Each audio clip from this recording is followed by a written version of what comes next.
This morning, Donald Wells spoke on camera for the first time since his daughter disappeared.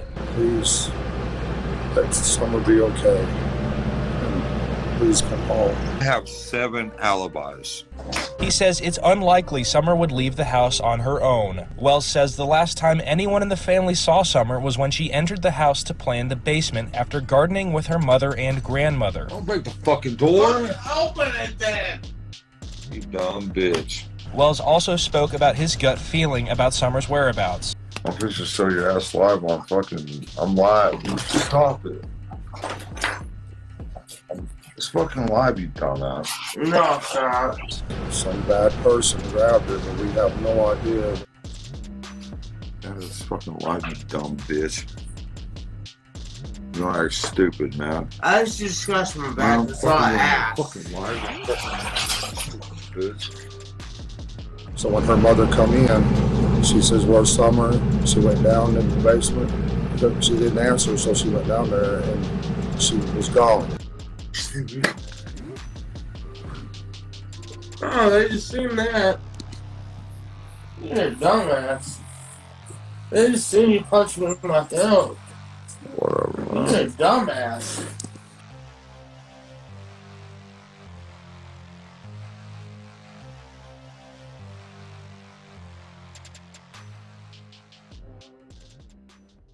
Hello everyone, welcome to my channel, and today I'm going to be discussing the case of Summer Wells. Summer is a 5-year-old who went missing on June 15th from Hawkins County, Tennessee, and at the time of this video's creation she has yet to have been found. Now, I've been aware of this case for some time as it's been covered by basically everyone with a YouTube account, so I'm only going to be discussing certain aspects of the case. So if you're unfamiliar with the case, I've put some links in the description to videos which cover this case in its entirety. I highly recommend that you check them out. But for now, here's a general overview of the case in case you're not familiar with it. Me and my mother and her were planting flowers. And we went in after we got done washing our hands, and she got a piece of candy from Grandma. And she wanted to go back over and see her brothers, and I said okay, and I walked her all the way over to the porch, and I watched her walk into the kitchen where the boys were watching TV, and I told the boys, I said, watch Summer, I'll be back, and within 2 minutes I came back, and I asked the boys where their sister was, and they said, she went downstairs, Mom, to play with her toys in the playroom. I said, okay. And I yelled downstairs for her a couple times, and I didn't get no answer, which was unusual because usually she always answers me. And so I went down there to check, and she was nowhere in sight. She was just gone. If there was a magic recipe to get people interested in your missing family member's case, then the Wells family could patent theirs because, oh my. I'm not going to be dragging the family here as much as I've thought about that, but I think that there's a valid argument to be made that the reason people are following this case so closely is because so many people, and I mean so many people, suspect the family of somehow being involved.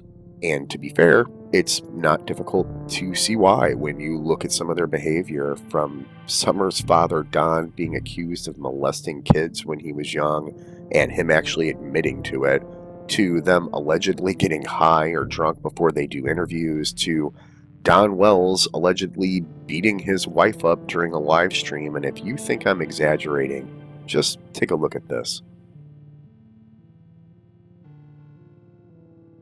I have 7 alibis, What? if not more. Baby, don't break my fucking door. Come on. Really? Well, you were at work. Come on! Don't break the fucking door. Open it then! You dumb bitch. Oh, you're gonna call me a dumb You bitch? break my fucking door. Yeah, fuck you. You dumb motherfucker.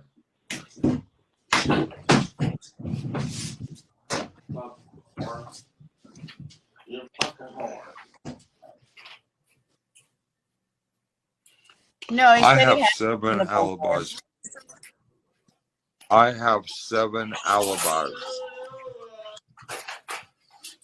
Candace ain't Well, got you none. She's going because you down. were at work, right? Yep. Yep. And they've always said you were at work. Yep. And then Plus, I have how a did good friend named Starlink. My buddy named Starlink, and yeah, Starlink. now, Don? I've heard the story from other people, but I would love to hear from you, like what actually happened that day. Because I've only heard it from like Chris McDouche and a couple of other people, but I would love to hear If you don't from break you the door, what please. happened that day. What, Please don't break the Charlie? door. Please don't break the door. I asked you a question. What? And you asked, okay, Starling. I was talking to her. What? Stop lying. She asked me, what? What is your question? What? I'm listening. Come on, man. What? My back real itches. I asked you questions. I'm supposed to show your ass live on I'm live. Stop it. It's fucking live, you dumbass. No, it's not. It is. No, it isn't. Can't stop. Okay, whatever. Play your little game, Donnie. All right, I'm gonna have to go. She don't think we're live and shit, okay? And she's fucking going off and acting like an alcoholic. I have to get off here now. That's fine. I Thank you appreciate so much y'all. for talking to us. Don, I'll All right, talk to you thank you. later. All right, bye. Thank you so much. Bye, Okay. Candace. Let's fuck your Thank you. dick later. That is fucking live, you dumb bitch. You are like stupid, man. I just scratched my back. That's all I asked. Fucking live, you fucking bitch. Oh, they just seen that. You're a dumbass. They just seen you punch me in my throat. Whatever, You're man. a dumbass. It's pretty obvious why all the attention is on the family, but the problem with only focusing on the family's potential involvement to the exclusion of all other possibilities is pretty obvious. What if they didn't do it? I mean, I get it. You can't do some of the things that they've done and not be put under a spotlight, but I would argue that the spotlight from law enforcement was much more intense than anything anyone online could have done, and it still hasn't done anything. There hasn't been an arrest, and that has to mean something. There are other valid arguments to be made that something else could have happened to Summer, and if we assume that Candace is telling the truth about the events that took place that day, there's really only so many options. The latest tip count from the Tennessee Bureau of Investigation is at 650 tips this evening. None of those have led to Summer, unfortunately, and they are still looking out for that red truck that you mentioned. Since that was put out over the weekend, there's been no sighting, and again, no credible tips leading to where Summer could be tonight, 2 weeks after she was reported missing. Now, the first option would be Summer walking off and getting lost, and even though that seems highly unlikely and the family doesn't think that's what happened, it wouldn't be the first time something like that's happened. 3-year-old Christopher Ramirez wandered away from his home near Houston with his dog while his mother actually unloaded the groceries at their home. The dog came back, but Christopher didn't, and it's hard to not recognize the similarities between those two cases. Christopher went missing Wednesday, chasing his dog into the woods as his mother was unloading groceries. His mother desperately praying for a miracle. Help me, please, please, everyone help me. I need my son. For 4 days, crews searched around the clock. More than 48 agencies combed the wooded area. In my 53 years of combined law enforcement, I've never seen one this detailed. But Christopher's mother never lost hope. And today, her prayers answered. Now, the common logic when a child wanders off is that they couldn't have gotten very far, but that's most certainly not always the case. Consider the case of 2-year-old Keith Parkins, who was found so far away from his home that the popular television figure Survivor Man tried to recreate the walk Keith did when he went missing. 8 miles. That's as the crow flies. It's impossible to walk out here as a crow would fly. In the span of less than 24 hours, you'd have to believe that this 2-year-old covered perhaps as many as 12 miles.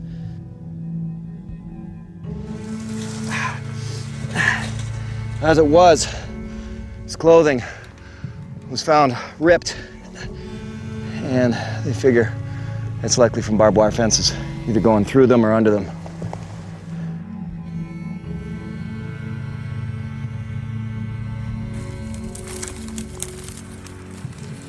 And even with a full moon tonight, I can't see anything going through this bush.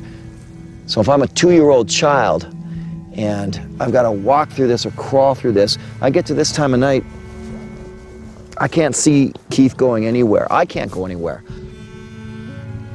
How a 2-year-old could travel the topography I'm traveling now, little shoes, and it was sub-freezing temperatures, even if he was a kid full of energy.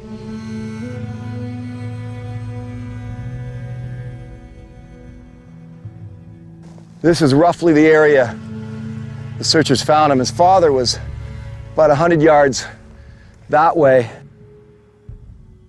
And he's found here, face down in the snow, hat and coat beside him. Searcher finds him. Father, maybe 200 yards away, runs over, picks him up, and he's alive.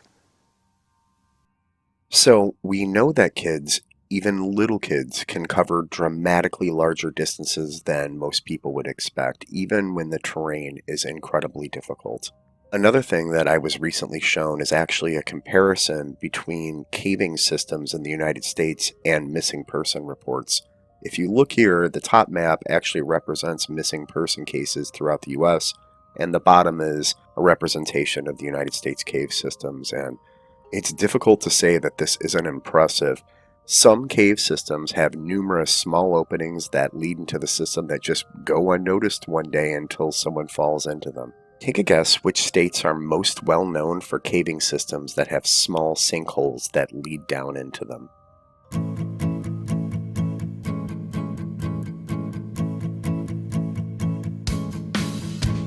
Hi, I'm Kenny Williams, co-owner and vice president of United Structural Systems.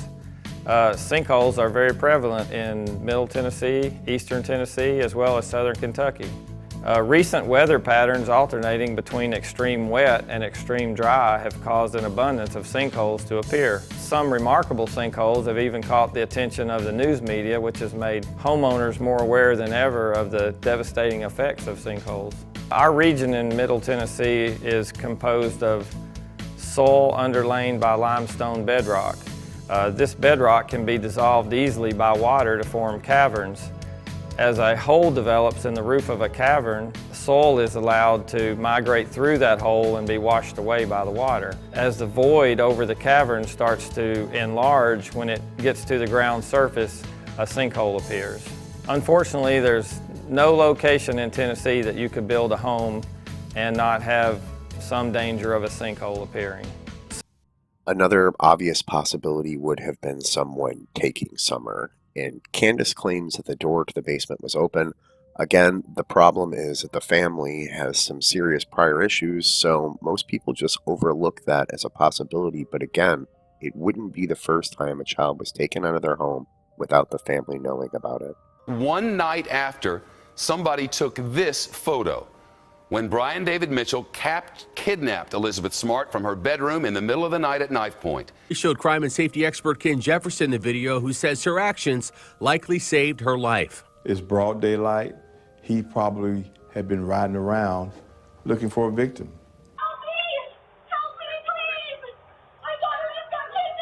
Neighbors say it happened in an instant. He came around the corner, parked his car, got out, within 15 seconds. I think one of the possibilities that's overlooked the most is an animal. Now, there are numerous black bears in that area of Tennessee, and again, it wouldn't be like this was the first time something like that's happened. Now, it is incredibly rare, but rare things still do happen, and an excellent example would be the case of Dennis Martin, which also took place in Tennessee. On June 14, 1969, Knoxville 6-year-old Dennis Martin went missing while camping with his family at Spence Field in the Great Smoky Mountains National Park. In the decades since, no verifiable trace of Dennis has been found. Even after 50 years, the search is still the most massive in the park's history. Dwight McCarter was a young ranger at the time of Dennis Martin's disappearance. He remembers the search back in 1969. Something went wrong. The little boy, may have got on the wrong trail or something like that, But it's a mystery that we don't know. Well, don't have a clue. They may have assumed that he was going to hit the Appalachian Trail, but you can't assume anything with a 6-year-old, A trail might not look like a trail to him, The prevailing thought is that Dennis either wandered off and somehow managed to not be found, or he was most likely taken by a bear. Bears rarely interact with adult humans, but children have in the past sometimes been a different story. A campsite is closed in the Great Smoky Mountains after a teen was attacked by a bear. WATE.com reporter Austin Martin is in the studio. Austin, walk us through this terrifying incident. Yeah, Lori, terrifying is the right word for this. Now, this all happened in the middle of the night as that 16-year-old and her family were camping at campsite 29 in the park near Cosby. Rangers say the bear attacked the girl who was sleeping in a hammock. This bear was exhibiting predatory behavior. It attacked in the middle of the night with no known provocation. It attacked her and reached out and was able to lacerate both her hands and her head. Fortunately, the family was close by and able to scare the bear away. Correlation does not imply causation. We don't know enough to know what actually happened to Summer. We're not the court of public opinion. It might turn out that her family actually did hide up something about what happened to her, but their behavior doesn't mean that they had something to do with her disappearance. It looks bad, but tunnel visioning on this one aspect of her disappearance and excluding all of the other possibilities has a long history of making people miss the actual truth because they believed so strongly that they knew the truth. So, in other words, if Don Wells hit his wife, that doesn't make him responsible for Summer's disappearance. It does, however, make him a dumb bitch. That is fucking live, you dumb bitch. You want to act stupid, man. I just scratched my back. That's all I asked. Fucking live, you fucking stupid bitch. Oh, they just seen that. You're a dumbass. They just seen you punch me in my throat. Whatever, man. You're a dumbass. And with that being said, thank you so much for watching.